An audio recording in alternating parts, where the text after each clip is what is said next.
In the early days of the Republic, Rome was a society deeply divided between the patricians, who held most of the power, and the plebeians, the common people who had little say in the government.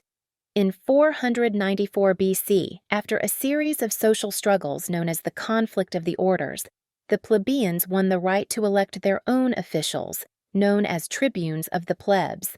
These tribunes had the power to veto decisions by the Senate that they felt were unfair to the common people. This was a significant step toward legal equality in Rome, laying the groundwork for future legal reforms. As Rome continued to grow, it became clear that a written code of law was necessary to maintain order and justice. In 451 BC, the Roman Republic took a monumental step in legal history by creating the 12 Tables. These were the first set of laws to be written down and publicly displayed, ensuring that all citizens, both patricians and plebeians, knew the laws of the land. The 12 Tables covered various aspects of daily life, from property rights to criminal offenses, and established the principle that all free citizens had the right to legal protection.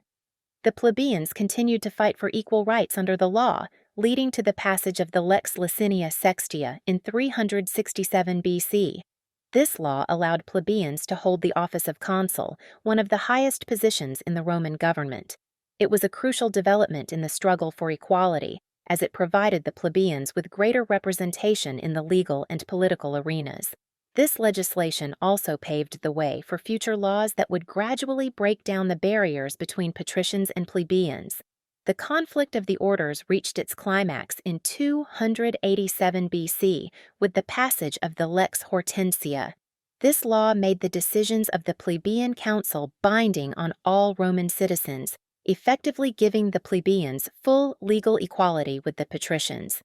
It marked the end of the long struggle between the two classes and established a more balanced legal system where the voice of the common people could no longer be ignored.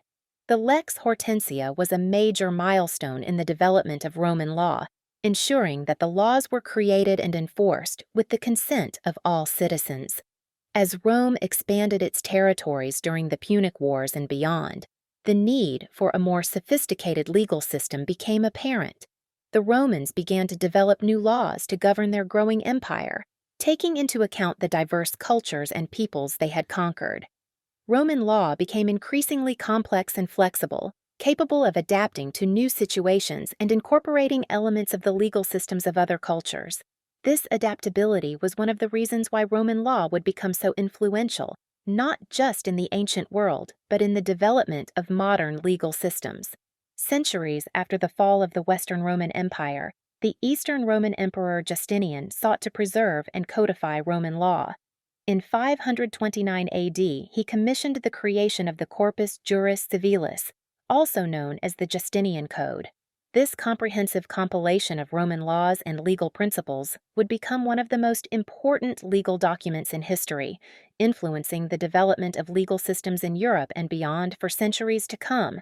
The Justinian Code was a testament to the enduring legacy of Roman law, ensuring that the principles of justice and fairness established in ancient Rome would continue to shape the world long after the empire itself had fallen.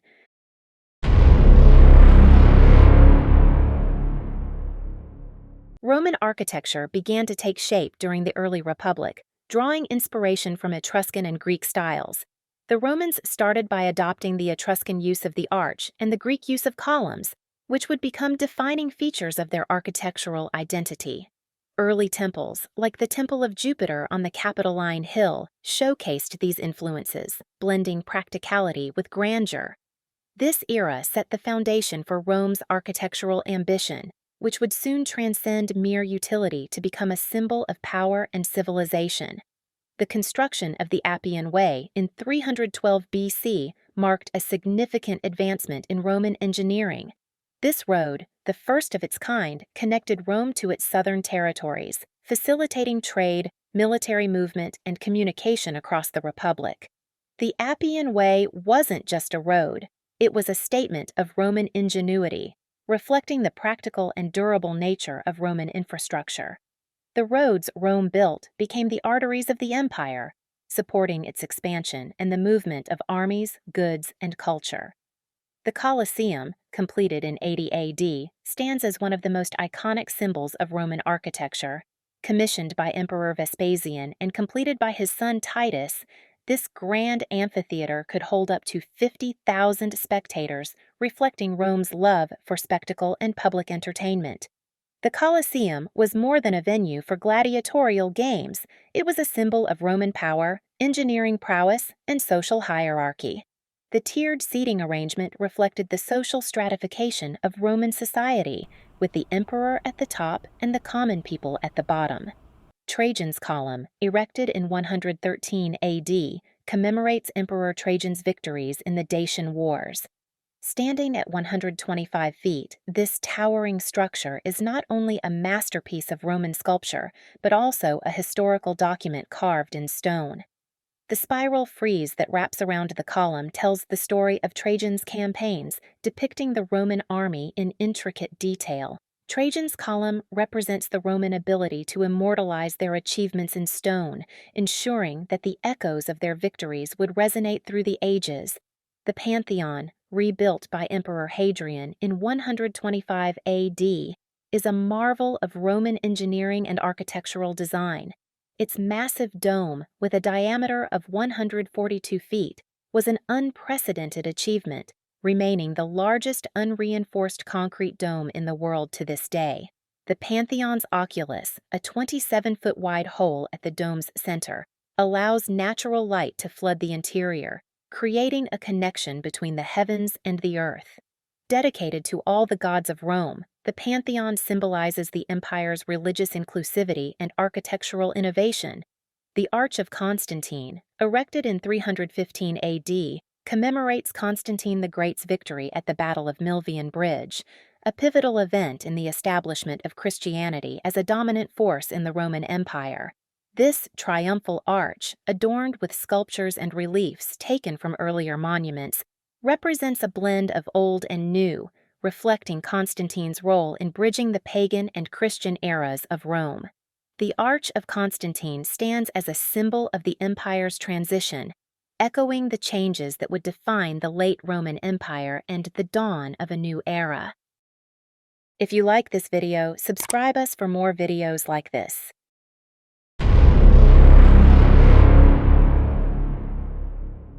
At the dawn of the Roman Republic in 509 BC, the Roman military was still in its formative stages, drawing heavily from the earlier Etruscan model. The early Roman legions were initially composed of citizen soldiers, reflecting the agrarian society from which they were drawn. As Rome expanded its territory, the legions evolved, becoming more organized and disciplined. The introduction of the manipular formation, which divided the legion into smaller units called maniples, allowed for greater flexibility in battle. This early military structure laid the groundwork for Rome's future conquests, emphasizing discipline, organization, and adaptability. The Punic Wars were a series of 3 conflicts between Rome and Carthage, lasting from 264 BC to 146 BC. These wars were a test of Rome's military prowess and strategic ingenuity. The Second Punic War, in particular, is famous for Hannibal's daring crossing of the Alps to invade Italy. Despite suffering heavy losses in battles like Cannae, the Romans' resilience and tactical innovations eventually led to their victory. The destruction of Carthage in 146 BC marked the end of a powerful rival and the beginning of Roman dominance in the Mediterranean. The Punic Wars showcased Rome's ability to learn from its enemies and adapt its military strategies, reinforcing the strength and versatility of the legions. Julius Caesar's campaigns in Gaul from 58 BC to 50 BC were not only about conquest, but also about securing political power. Caesar's detailed accounts of his campaigns, documented in Commentari de Bello Gallico, provide a first-hand look at Roman military tactics and the challenges faced during these campaigns. The Gallic Wars expanded Rome's territory to include modern-day France and Belgium, showcasing the effectiveness of Roman military engineering, such as the construction of bridges and fortifications. Caesar's ability to inspire loyalty among his troops and outmaneuver his enemies in the harsh terrain of Gaul solidified his reputation as one of Rome's greatest military leaders. His victories in Gaul set the stage for his eventual rise to power in Rome, highlighting the interconnectedness of military success and political ambition in Roman history. The Battle of Actium in 31 BC was a decisive confrontation between the forces of Octavian and the combined forces of Mark Antony and Cleopatra. Fought on the Ionian Sea, this naval battle marked the end of the Roman Republic and the beginning of the Roman Empire. Octavian's victory was not just a result of superior naval tactics, but also a reflection of the strategic and logistical prowess that had become a hallmark of Roman military operations. The battle's outcome secured Octavian's position as the sole ruler of Rome, leading to his adoption of the title Augustus and the establishment of the Pax Romana. The Battle of Actium demonstrated the importance of naval power in Rome's military strategy and its role in shaping the future of the empire. The Battle of Teutoburg Forest in 9 AD was one of the most significant defeats in Roman military history. Led by the Germanic chieftain Arminius, the Germanic tribes ambushed and destroyed 3 Roman legions under the command of Publius Quinctilius Varus. This defeat had a profound impact on Rome, halting its expansion into Germania and forcing a re-evaluation of its military strategies.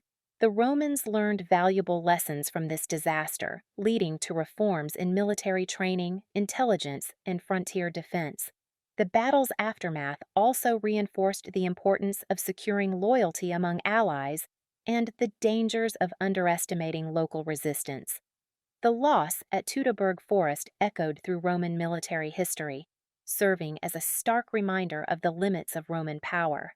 Under Emperor Trajan, Rome reached its greatest territorial extent in 117 AD. The Roman military was at the heart of this expansion, its legions stationed across the empire's vast borders. The construction of fortifications like Hadrian's Wall in Britain and the Limes Germanicus in Germania were not just defensive measures but symbols of Roman power and authority. The Pax Romana, a period of relative peace and stability that lasted for over 2 centuries, was maintained by the presence and strength of the Roman legions. This era was marked by a consolidation of power, the development of infrastructure, and the spread of Roman culture across the empire. The military's role in establishing and maintaining the Pax Romana was a testament to its enduring influence, with the legions serving not only as soldiers but also as builders, engineers, and representatives of Roman order.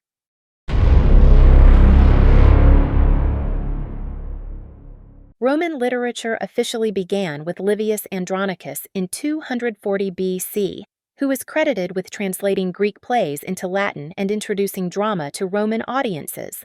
This marked the start of Rome's literary tradition, heavily influenced by Greek culture. Early Roman literature was primarily focused on adapting Greek works, with poets and playwrights like Plautus and Terence borrowing themes, structures, and styles from their Greek counterparts. However, these adaptations were not mere copies. They were infused with distinctly Roman values, humor, and social commentary, reflecting the culture of the emerging republic. The late Republic and early Empire, particularly during the reign of Augustus, witnessed the golden age of Latin literature, with Virgil's Aeneid, 29 to 19 BC, standing as its crowning achievement.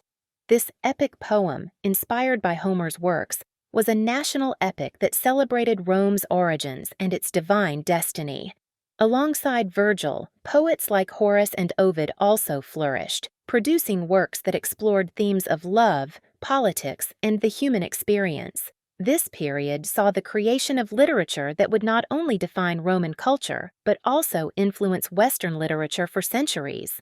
The Aeneid, in particular, became a symbol of Roman cultural identity, echoing Rome's values, ideals, and imperial ambitions. Under Augustus, Roman art reached new heights, becoming a powerful tool of propaganda that promoted the ideals of the new empire. Augustan art and architecture, such as the Ara Pacis, Altar of Peace, and the statues of Augustus, combined realism with idealism, portraying the emperor as a godlike figure who brought peace and prosperity to Rome.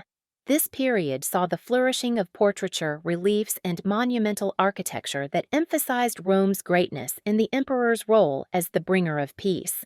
Roman art during this time was not just about aesthetics, it was deeply tied to the political and social changes of the era, echoing the power and authority of the state.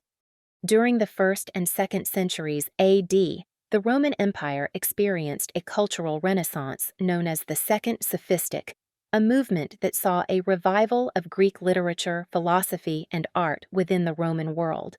This period was characterized by a fusion of Greek and Roman cultural elements, leading to the creation of a unique Greco-Roman culture that spread across the empire.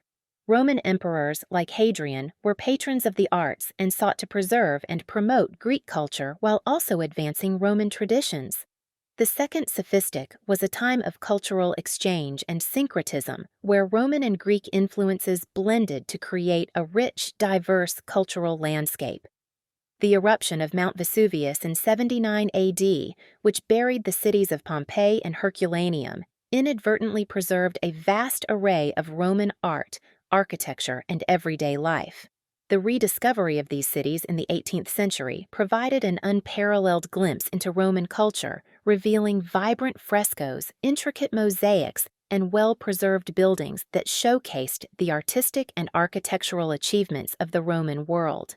The art and artifacts uncovered in Pompeii and Herculaneum have provided valuable insights into the daily lives of Romans, their religious practices, and their artistic tastes.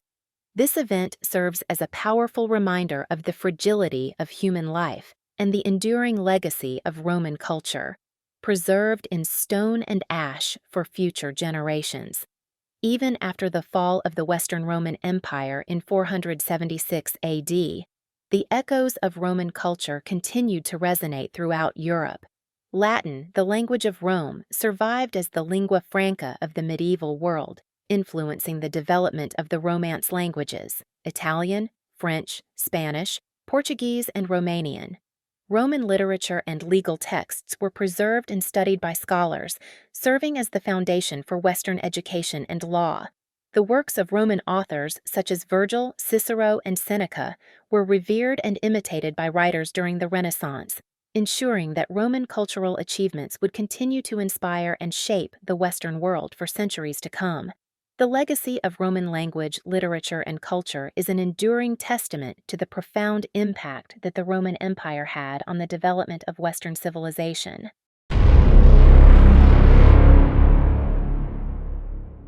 The death of Emperor Marcus Aurelius in 180 AD marked the end of the Pax Romana, a period of relative peace and stability across the Roman Empire. His passing also marked the beginning of a gradual decline. Marcus Aurelius's son, Commodus, inherited the throne, but his reign was characterized by mismanagement, corruption, and the erosion of imperial authority. The transition from a capable and philosophically minded ruler to a tyrannical and self-indulgent one symbolized the larger issues Rome would face in the coming centuries. The death of Marcus Aurelius is often seen as the turning point where the Roman Empire began to weaken internally, setting the stage for its eventual decline. In 235 to 284 AD was a period of severe instability, marked by economic collapse, military defeats, and rapid turnover of emperors, sometimes referred to as the barracks emperors due to their military origins. During this time, the empire nearly fractured under the weight of external invasions, internal rebellions, and widespread civil war. The economy suffered as inflation spiraled out of control and the currency devalued, leading to a breakdown in trade and a loss of confidence in the government. The crisis of the 3rd century exposed the vulnerabilities of the Roman Empire and highlighted the challenges of maintaining such a vast territory. The lessons from this period underscore the importance of strong, stable leadership and the dangers of allowing internal divisions to fester. In response to the chaos of the 3rd century, Emperor Diocletian implemented significant reforms aimed at stabilizing the empire. He divided the empire into 2 parts, Eastern and Western, each governed by an Augustus and a subordinate Caesar, in what became known as the Tetrarchy. This system was designed to address the administrative difficulties of governing such a vast territory and to ensure a smoother succession of power. Diocletian also enacted economic reforms, including price controls and a new tax system. While these reforms temporarily stabilized the empire, they also laid the groundwork for its eventual division into eastern and western halves. The Tetrarchy's failure to provide long-term stability illustrates the limitations of political reforms in the face of deeper systemic issues. The Edict of Milan in 313 AD, issued by Emperor Constantine, legalized Christianity throughout the Roman Empire, marking a significant shift in the empire's religious landscape. Over time, Christianity would become the dominant religion, leading to profound changes in Roman society, politics, and culture. The rise of Christianity contributed to the weakening of traditional Roman values and institutions, as the new religion often clashed with the old pagan practices that had long underpinned Roman identity. The integration of the church into the state also led to power struggles and a redefinition of authority. While the Christianization of the empire provided new forms of unity and social cohesion, it also contributed to the fragmentation of the traditional Roman world. The Edict of Milan represents a key moment in Rome's decline, as the empire began to shift away from its ancient foundations toward a new Christianized identity. In 410 AD, Rome was sacked by the Visigoths under King Alaric, marking the first time in 800 years that the city had fallen to a foreign enemy. This event sent shockwaves throughout the Roman world, shattering the illusion of invincibility that had surrounded the empire for centuries. The sack of Rome was a symbolic blow, demonstrating that the once mighty empire was no longer capable of defending its heartland.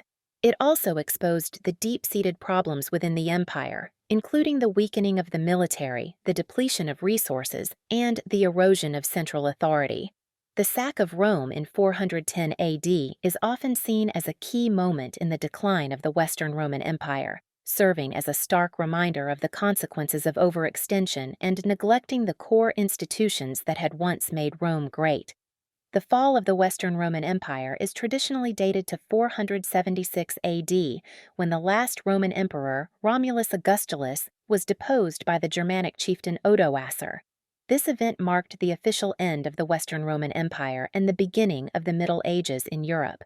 However, the Eastern Roman Empire, or Byzantine Empire, would continue to thrive for nearly another 1,000 years.